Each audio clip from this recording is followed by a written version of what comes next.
Our next presenter is Steve Robbins, and he's going to be presenting on the strategic role of product marketing. Great, thank you very much. I'm really psyched to be here and so happy that all of you could join me today. Just very quick background on myself. I'm a strategic marketing consultant, and I'm also the president of Product Camp Boston, the Boston Product Management Association, and psyched to be one of the co-organizers of Product Camp Online today. So I'd like to start with a story. Let's say that you're the head of product marketing and it's day one, and a logical thing to do might be to walk down the hall and talk to some of your counterparts about their expectations and how you could work better with them. You know, I've done that before many times. So here's what some of those conversations have looked like. You go down to your product management colleague and they say, you know what, we're so excited that you could be here because we are coming out with a cascade of products and we really need your help. We'll let you know a couple weeks before they come out. And if you could do data sheets for them and, you know, like training, I don't know, whatever, that would just be awesome. And of course, I'd be scratching my head a little, walk down the hall further, talk to the chief marketing officer and ask the same question. And the chief marketing officer might say, we are so excited that you're here because we've got all this content to create and we could really use a lot of help with writing.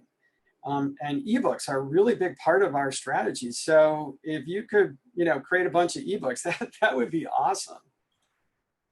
And then you walk down the hall further and you talk to the VP of sales and they say, you know what, we're also excited that you're here because our presentations are really ugly. They've got dated colors and they don't look good and it doesn't really, you know, do a good job of showing who we are. We need your help with prettifying our presentations. I've actually heard that word. So you walk back to your desk and you're thinking, this is not what it should be. And here's the problem. All of that was happening because product marketing was not defined. So if you don't define what product marketing is, somebody else will. And guess what? In many cases, they already have. That's the bad news. And I want to share this because I love the folks at Pragmatic and the people that, you know, some of the smartest people in this field come from Pragmatic. But there's one thing I must beg to differ about, and that is that Pragmatic, and this is just one example, which I'll show you some others, but Pragmatic tends to look at the world as, well, on the left-hand side, that's where we've got the strategic stuff. That's the stuff that product managers need to focus on. That stuff over on the right-hand side, well, that's tactical. And we're going to give that to the product marketers. Well, I just want to make clear that is not what product marketing is. Product marketing is not the more tactical side of product management. In fact, the two functions need a little cleaving. They need to be separated because they each have a different center of gravity. So just to kind of give you more of a sense of this, these are, you know, I'm showing just some other examples from marketing where, you know, there's inbound marketing, content marketing, growth hacking, all important disciplines. And of course, sales has their own methodologies. The thing is, each of these disciplines is defining what they think product marketing should be from their perspective. And frequently, they're diminishing the value of product marketing because they don't really care. They've just got their own need. And by the way, this is just the way it is. So, and this is the problem that you start to run into when that happens. So you end up with a lack of understanding of buyers. You end up with inconsistent processes, and that leads to confusion, for example, around product launch, because nobody's driving it. You might lack a single point of contact for go-to-market. Messaging might be far too focused on features. And the end result of all this is that product, sales, and marketing are all less effective, and that means you're not driving as much revenue as you could. Well, as you might imagine, since you've come to this presentation, the antidote clearly is product marketing. So, I mean, I'm kidding, of course. It takes a team to go and do any of this stuff. But the essence of product marketing is to bring new products to market, to bring them from inception out into the marketplace. In other words, they're coming off the assembly line. I'm way oversimplifying. And we in product marketing, our job is to get them out into the market. Get it to marketing so they can market it. Get it to sales so they can sell it. Get it to customer support. Get it to customers and prospects so they're interested in buying it. Everything else wraps around that. So you might say that product marketing leads the effort to bring new products to market based on an understanding of customers and their needs. Yeah, by the way, I didn't say anything about competition or messaging or value propositions or sales enablement. All of those are really important parts of this. However, they all feed into this core element of bringing products to market. And that's the essence of product marketing. And when you do that, you end up with a better understanding of buyers, more consistent and repeatable processes. You've got a go-to or go-to-market. You've got value-oriented messaging that you can deliver because you're focused on what customer pain points are. And ultimately, all of this ends up turbocharging product, sales, and marketing. Turbocharges products because they can get products out into the market and get that stuff sold. It helps marketing to be more effective because we're going beyond just a cursory understanding of the market. And it helps sales to be more effective because now they can close more deals. And that leads to revenue growth. Now, on the left-hand side, you might think of product marketing as connecting the dots. But really, this is all about, it's about having a seamless flow between product, marketing, sales, and customers. And the magic in that is the product as a framework. And I'll talk more about that in a minute. So if you're going to build a strategic product marketing function, how do you do that? Well, here's a process that I might undertake. Now, I'm doing this at a very high level. I haven't said anything and won't say anything really about staffing or hiring people or things like that or budget. Those are clearly going to be important. But for the purposes of today, in terms of how we work with our colleagues and how we establish this is what product marketing is, this is a good way to start. So I've already talked about listening meetings, and all kidding aside, those meetings are really, really important. The second part, and what I'm going to spend most of my time talking about today, is the framework. And that framework, in this case, it's not monolithic. It's not that you will do A, B, and C, but rather it's meant to be a guidepost that you can finalize in consensus with your colleagues in other functions based on your company and what other functions are doing and whatnot. The next part, and maybe the most important part, is execution. So obviously the end game is to be doing product launches, to be creating sales enablement, to be getting out into the field and understanding customer pain points. And then finally, the last part of this is measurement. So let's talk more about what I mean when I talk about framework. So this is the product marketing framework. It's actually divided into two parts, both strategic and tactical. The right-hand side is going to be focused on strategic, the left on tactical. It starts with insight about the market, customers, and competition. And that in turn drives and contributes to product strategy. And product marketing's job is to contribute to product strategy, not to drive it. The insight will also help in terms of go-to-market strategy. Then there's messaging, developing compelling value propositions, product launches, leading those, developing enablement, not just for sales, but also for marketing, for customers, for customer success. And then the final area is product usage. So let's talk about each of these in turn. So first we'll talk about product marketing strategy. First area, as I alluded, is market insight.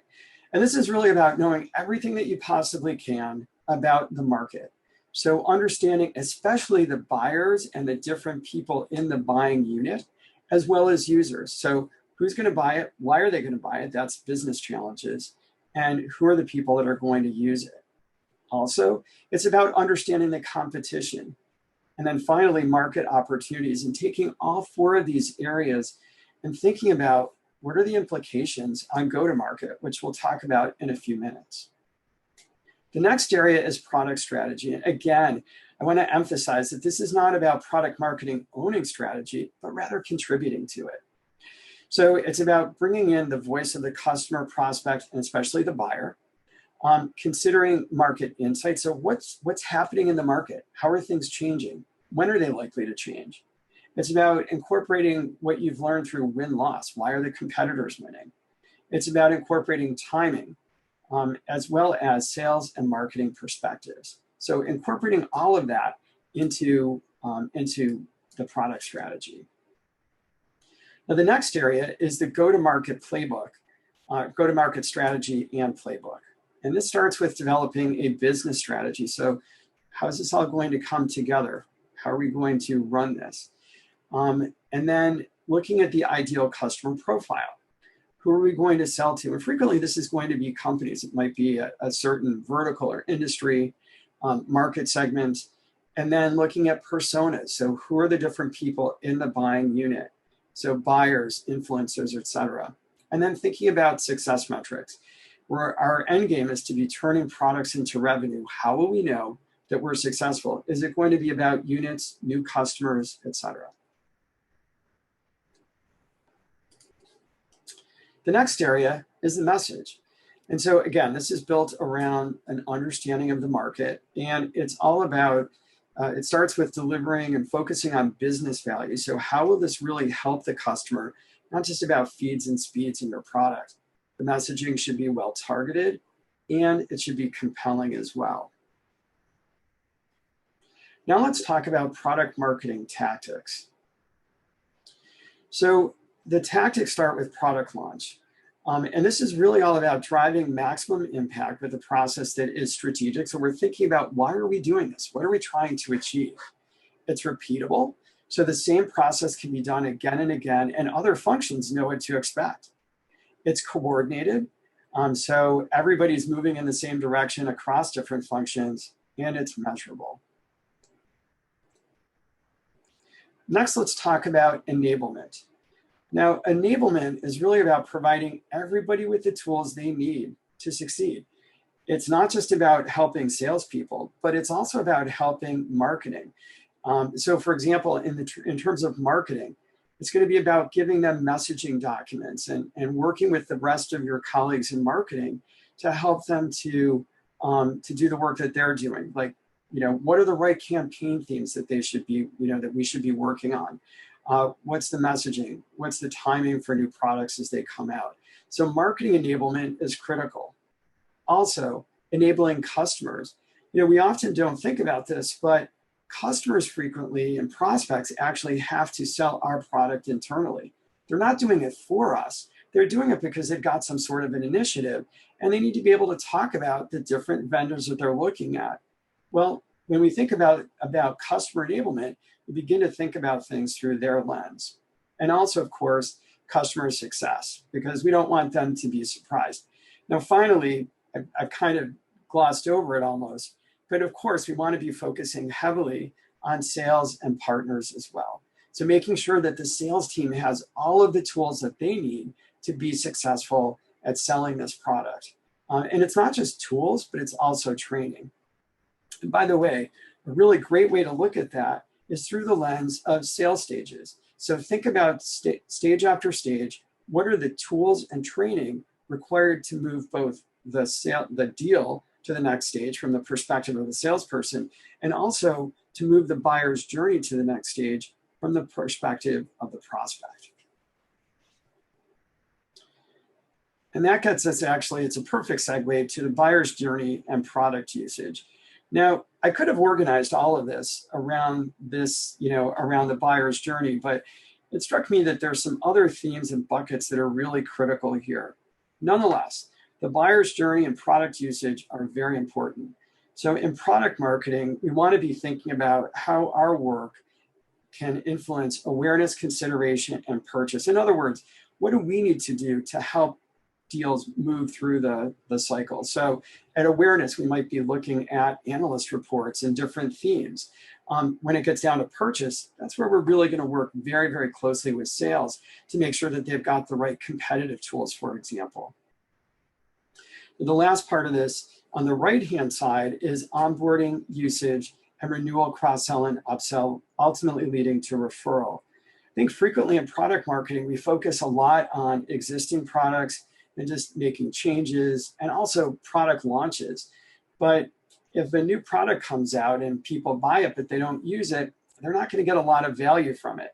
So you really want to make sure that you're delivering value and really, and also communicating the value that you're delivering.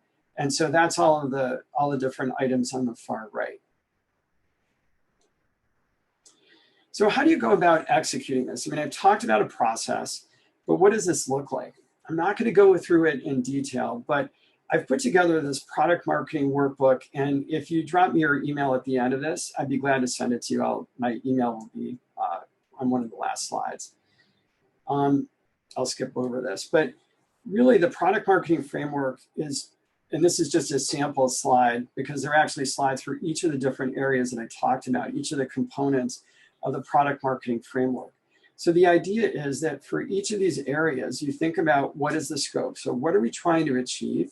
What are the actions? And then what are the outputs that we're going to create or work on? And you want to be, I've actually done this in a PowerPoint format so that it can be edited. The idea is this isn't monolithic, but rather it's going to change based on the needs of your company and the consensus that you develop with other folks at your company. I've gone through this really, really fast because I wanted to make sure that we had enough time for any questions that you might have. But the biggest takeaway here is that it's really up to you to define what product marketing is in your company. And I would definitely recommend using a framework to guide that process.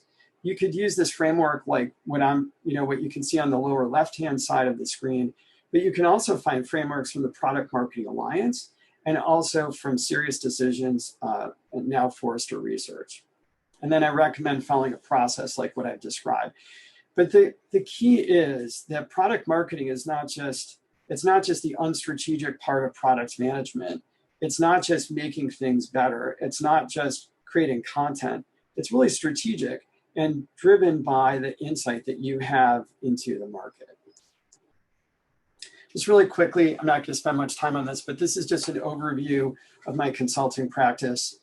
And now I'll open up to any questions that you might have. Any questions? Steve, there was a comment from Cindy. Cindy Fox was commenting about whether the limited time that a PMM might have should be more focused on customers or more focused on market and buyers. And she has a particular way that she leans. I wonder if you would like to comment on that. Sure. And actually, I'd be really interested in what other folks think about this. So please weigh in on the chat as well. Actually, I would agree with that. I think that, so Cindy's saying really should focus on the market and the people that aren't yet buying, and I would agree with that. I think that a part of it is that it's really easy. It doesn't actually take, in many cases, it doesn't take as much work to focus on customers. And I don't want to diminish that, but from a product marketing standpoint, it might be about doing in-app advertising or promotion of new features and things like that. You already know who your customers are. They're already interested in your company. And so I think it doesn't take a heavy lift to do work on customers, but I would agree. I think it's the future of your company in most cases is going to be with the prospects. And also you want to be aware of what's happening in the market. And we've got some other comments. Let's see. Yep, Tracy is asking about top skills and personality attributes of a good product marketer. Well, I think one of the most important, from a personality standpoint, I think you've got to be, actually, I'll tell you an interesting, I'll probably get lots of comments on this, but I'll tell you my observation from working with product managers and product marketers.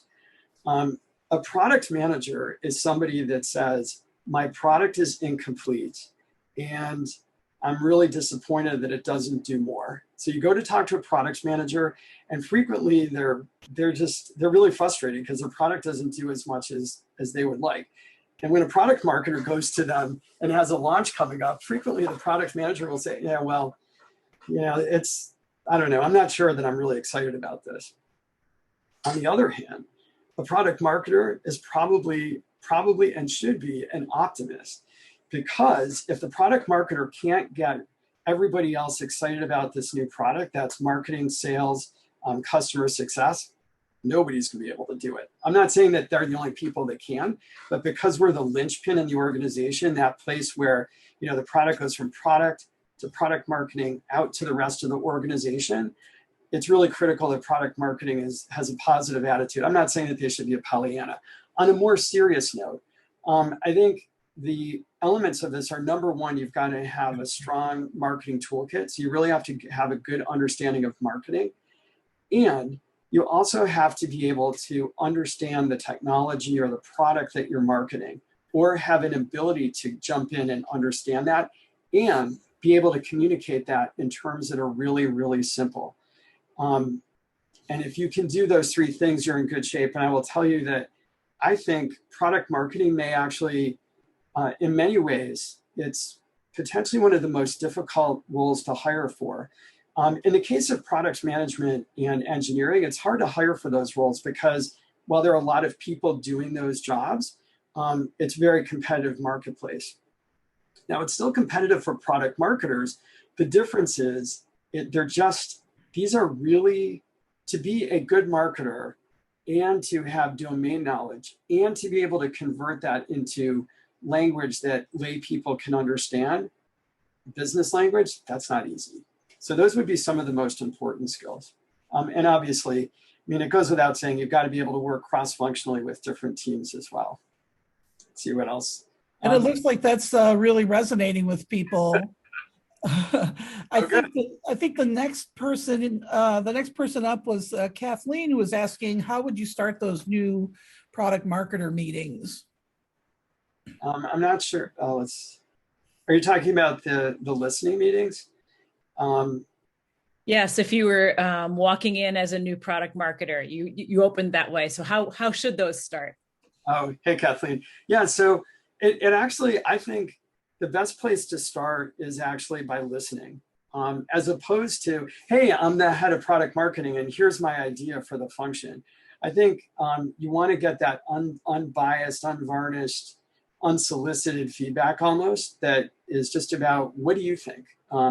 Because that's a good way to go and get a sense of where their head's at and how they look at product marketing and everything that surrounds them. And then I think a logical next step is to say, okay, well, I've got this vision, and what do you think of that? It should start with an unvarnished view. Let them tell you what they're thinking, not the other way around, if you can. Can I answer your question? Yeah, sure. Thanks. Thanks. Great. Yeah, any other questions? Yeah, next up, I think, is a question kind of referencing some Gartner research and asking for your thoughts on the pragmatic marketing framework. And just we have about 12 minutes left. Okay.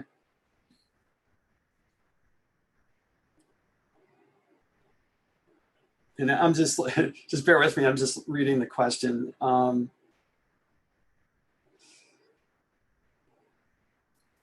Well, yeah, so I think one thing to point out about the pragmatic marketing framework is I've used that framework as a way to, early on, as a way to say, this is what product management does, this is what product marketing does, basically by color coding different boxes in the framework and saying, yeah, this is, here are things that fit for product marketing versus product management.